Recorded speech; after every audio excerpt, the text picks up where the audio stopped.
মায়া এক অদ্ভুত অনুভূতির নাম। আমি তোমার মায়ায় পড়েছি বলেই শত অবহেলা পেয়েও বারবার কষ্ট পেতে আসি। যে মায়া আমাকে আঁকড়ে ধরে রেখেছে তোমার কাছে।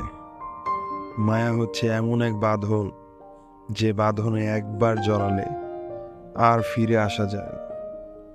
আমিও আজও পারিনি তোমার মায়া থেকে ফিরে আসতে। হয়তো এই জীবনেও পারবো না। তোমার মায়া আমাকে বুঝতে শিখিয়েছে কারো মায়া কিভাবে একটা মানুষকে কষ্ট দিতে পারে। তোমার হাসির মায়া, তোমার চোখের মায়া আমি কবে হারিয়েছি নিজেকে বুঝে উঠতে পারিনি আজও।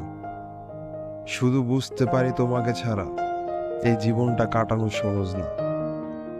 আমার কাছে মনে হয় পৃথিবীতে সবকিছু ক্ষণস্থায়ী, কিন্তু মায়া চিরস্থায়ী। মায়া কোনো দিন কাটে না। তুমি হয়তো বুঝতে পারোনি তোমার মায়া কিভাবে আমাকে কষ্ট দিচ্ছে। আমি তোমার প্রেমে পড়িনি, তোমার মায়ায় পড়েছি।